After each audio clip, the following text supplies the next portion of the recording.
Hello everyone, welcome to Chess Comic, where we'll learn, laugh, and checkmate.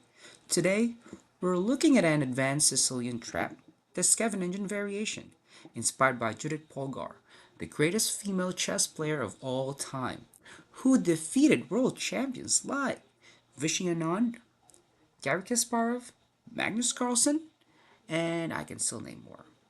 But without further ado, if you guys are ready, let's start. So, Judith loves to play e4, c5, knight of 3 d6, d4, and now this is a knight orf. So, still all memorization. e6, g4, and this is the start. Pawn to g4. So, the idea of white is to storm out or swarm out the black side using its pawn.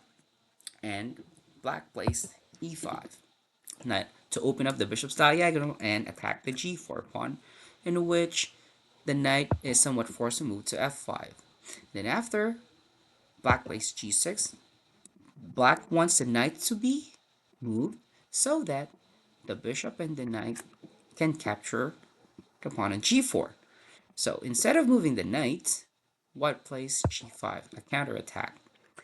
Black takes the knight, obviously, and here, capturing the knight is wrong because black will play pawn to f4, and after the bishop moves and undevelops, there will be like bishop e6, and this pawn on f6 will be left hanging and can be captured later. If you can see, white's structure is a little bit more cramped.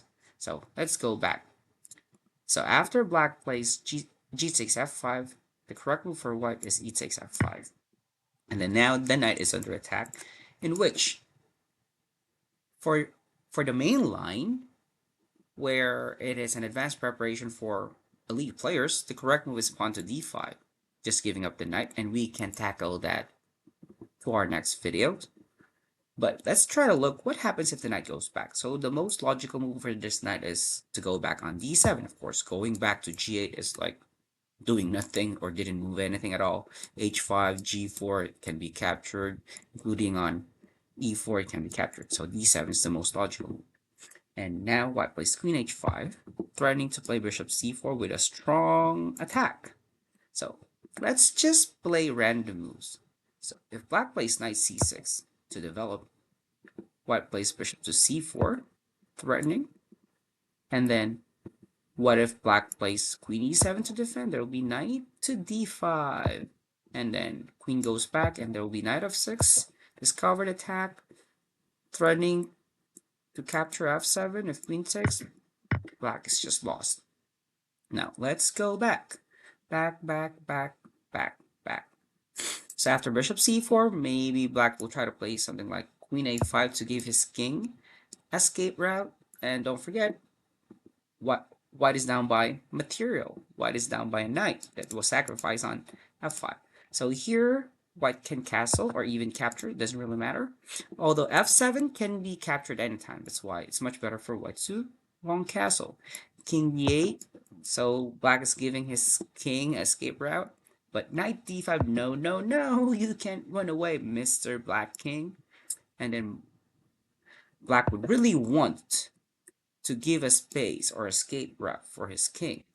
And now, queen takes f7, knight takes d5, bishop takes d5, king will try to escape, but after pawn to g6, yep, the king is able to escape, but after pawn to g6, white is just winning, threatening to play g7 now. Let's continue this one.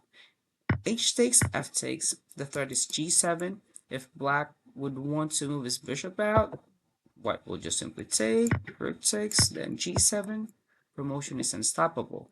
And let's just say black doesn't move at all. Then white plays g7. And if we're going to assess the position, king safety wise, white king is safe, black isn't. Develop pieces. Look at all of these pieces. Well, white's pieces have been developed. So white is just simply winning. I hope you guys learned from this video. And if you do, please don't forget to like, subscribe, and share the good chess vlog. Until next time. Bye-bye, everyone.